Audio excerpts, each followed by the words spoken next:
우선 이제 내담자가 이제 우울하면서 계속 내가 왜 이렇게 눈물이 나는지 모르겠어요. 이렇게 이제 할 때 상담사가 이 이제 우울한 내담자에게 이제 이 우울한 내담자들이 대부분 쓰는 대처 방식이 방실방실 이렇게 사람들에게 맞추어주는 그런 대처 방식을 쓰고 있고, 상담사에게도 그렇게 겉으로 보면은 다 학교 생활이나 사람들에게 늘 웃고 배려하고 맞춰주고 이렇게 괜찮은 척을 하니까 정말 괜찮은 척 하는 것처럼 상담사가 보일 수 있어요. 내담자를 볼 때. 그럼 이제 상담소로서는 이걸 이렇게 계속 이걸 긍정성으로 맞춰가야 되는지 아니면 내담자의 그 이면적인 것을 다루어야 될지 이제 고민이 되는 거죠. 이럴 때 이제 어떻게 해야 되느냐. 이제 우선은 이제 내담자가 괜찮은 척 한다는 것은 아까 이제 그 마스크 비유에서 겉으로 보여지는 이 상황에서 문제 없는 척, 괜찮은 척, 밝은 척 하면 대부분 웃어요. 사람들하고 관계에서. 그리고 그 사람들에게 맞추어줘. 그렇기 때문에 사람들이 그냥 볼 때 얘가 무슨 문제가 있나 생각하고 착각을 할 수가 있어요. 상담자가.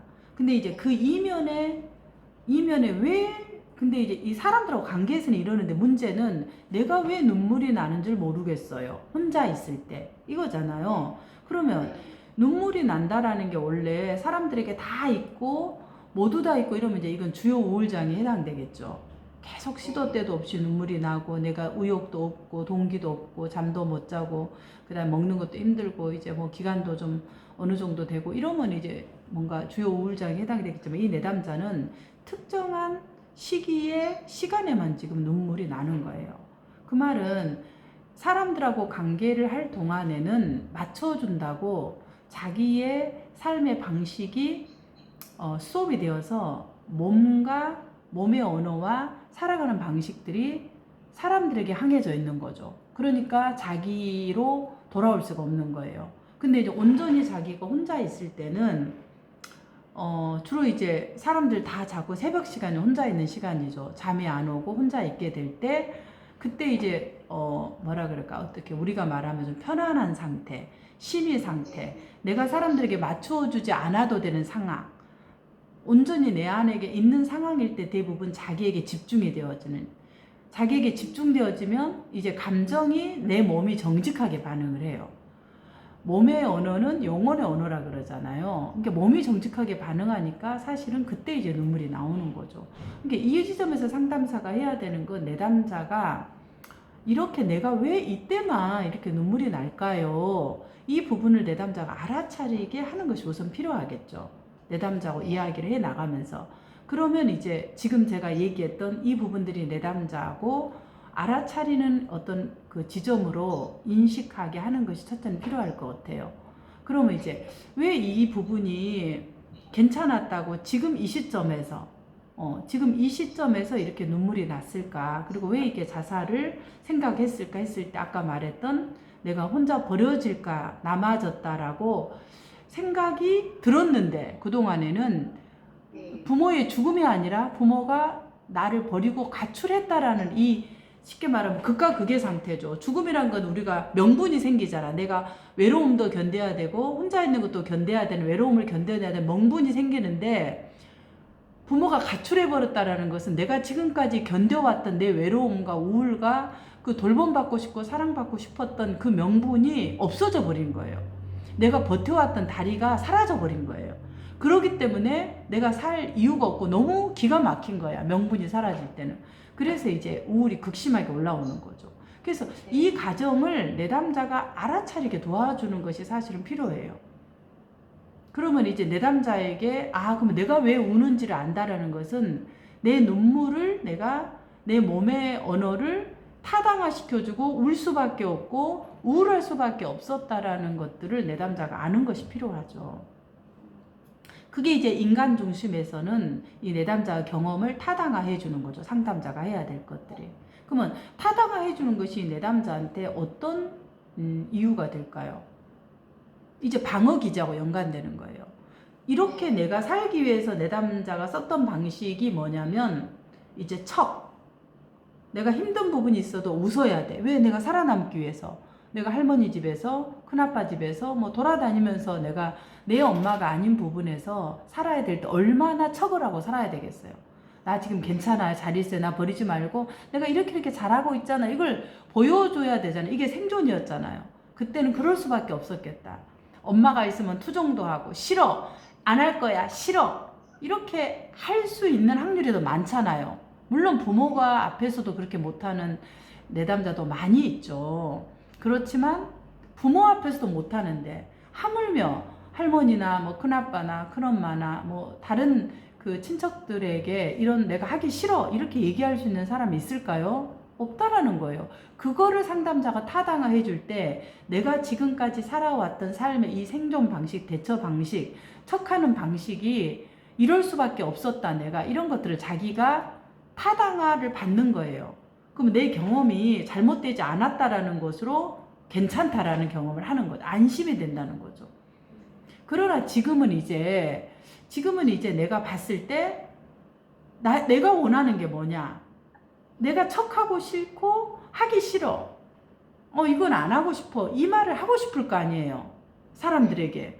그런데 그런 마음이 여전히 이 내담자가 있는지. 여전히 괜찮은 척 하고 싶은 마음이 있는지.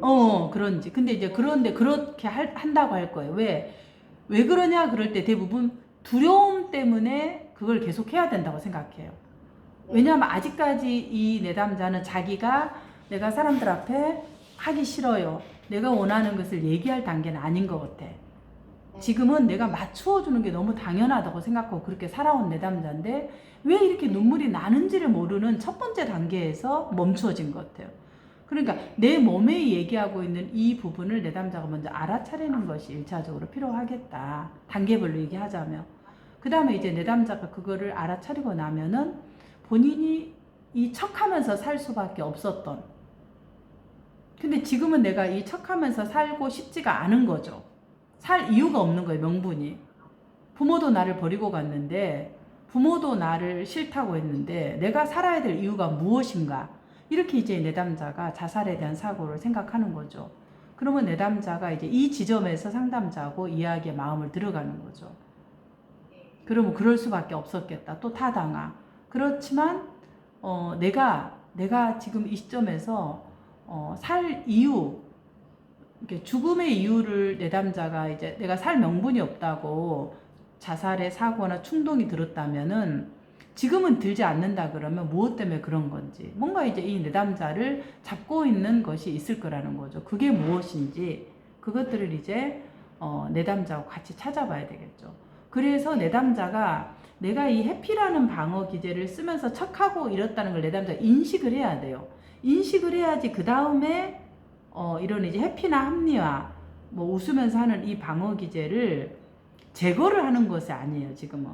제거를 할 수는 없고 내가 이것을 할 수밖에 없었다라는 걸 타당화 시켜주는 게 필요해요. 그런데 이거를 제거해보면 내담자가 두렵죠. 왜? 내가 살아왔던 삶의 명분 다리를 빼버리는 거예요. 이게 빼기보다는 타당화 시켜주는. 그럴 수밖에 없었겠다. 그러면 내가 이제는 지금까지는 타당화 시켜줬단 말은 이 방식으로 살았던 다리가 이 두 개예요. 합리화, 해피. 이런 방식으로 살았다면 지금까지는 그럴 수밖에 없었겠다. 타당화 해줘. 그러다 보면 참 어떤 경험을 했을까? 내가 정말 하기 싫은 소리, 진짜 내가 원하는 말을 얘기를 못했을 것 같아요. 맞춰줬다. 이 얘기가 아마 나오겠죠? 그러면 그렇게 하고 있는 너는 너 스스로 볼 때 어떠냐? 바깥에 보여지는 건 척하는 건데 너가 너 스스로 느껴지는 나에 대해서 보게 해야 되는 거죠. 그러면 어떻게 해요? 맞아. 그래요. 그러면 이제 이거를 제거하는 것이 아니라 이 생존 방식, 방어 기제, 대처 방식, 이게 이제 뭐 정신분석이나 이런 것은 방어 기제라 하고 대상관계에서는 그냥 나머지 상담 이런 뭐 인간중심이나 이런 부분은 이제 대처 방식이라고 얘기를 하죠. 근데 뭐 같은 의미죠. 그러니까 어쨌든 지금 이 시점에서는 내담자가 내가 정말 싫었어요. 내는 하기 싫었어요. 얘기하고 싶으면 사람들이 나를 떠나갈까 싶어서 내가 혼자 남겨질까봐 두려워서 맞춰주고 있었어요. 맞아. 지금까지 엄마가 없는, 아빠가 없는 할머니 집에서, 삼촌 집에서, 큰아빠 집에서 살았다면 그렇게 할 수밖에 없었겠다고 이 대처 방식을 타당화 시켜주는 거예요. 이걸 제거하는 게 잘못됐다는 게 아니라. 그러면 자기 삶에 살아왔던 것이 무너져 버릴, 더 혼란스러운 거죠. 그러면 지금 이제 이걸 알았다면, 힘들다면 지금 시점에서는 사람들에게 내가 맞추어주는 것도 필요하다면, 지금은 내 삶에서 100이라고 한다면 내가 이 맞추어주는 것이 어느 정도로 하고, 다 100을 맞추어줬다면 이제는 맞추어주되, 내가 하기 싫은 것들은 하기 싫다라고 한 번 정도 얘기해보는, 진짜 내 내면에서 나오는 이야기들을 한번 바깥으로 내어보고 싶은 마음은 있는지 물어보세요. 그래서 그것에 대한 것들이 있다 그럴 때 그 대처 방식을 새로 사용하도록 상담자하고 조심스럽게 손을 잡고 가는 거예요. 그래서 이제 그 부분이 어떤 건지를 해보는 거죠. 그게 대부분은 원하는 것을 바로 요구하는 게 아니라 내가 이거 좀 곤란할 것 같아요. 조금 제가 생각해보고 할게요. 이런 이제 아주 완화된 방법으로 거절하는 방법들을 처음에 사용하겠죠. 아니면 절대 내가 하기 싫다라는 말을 할 수도 없다고 생각할 수 있어요. 사고 자체가. 네. 그래서 이제 그런 사고를 이동시킨다기보다 함께 내담자고 바라보게 하면서 그걸 보는 거죠. 직면하기보다는 지금 말하는 타당화 시켜주면서 안전하게 하는 게 제일 중요해요. 이게 너가 이랬다고 직면을 시키는 것은 굉장히 이 내담자로서는 자아가 약하기 때문에 어렵다는 거죠. 그래서 이제 그런 방식으로 진행하는 것이 이제 이 우울한 내담자를 자기가 왜 울고 있는지를 안다면 그 다음 단계로 이동시키는, 그런 이동해 가는 상담자와 함께 그 이야기를 써나가는 그런 부분이 되지 않을까 생각합니다.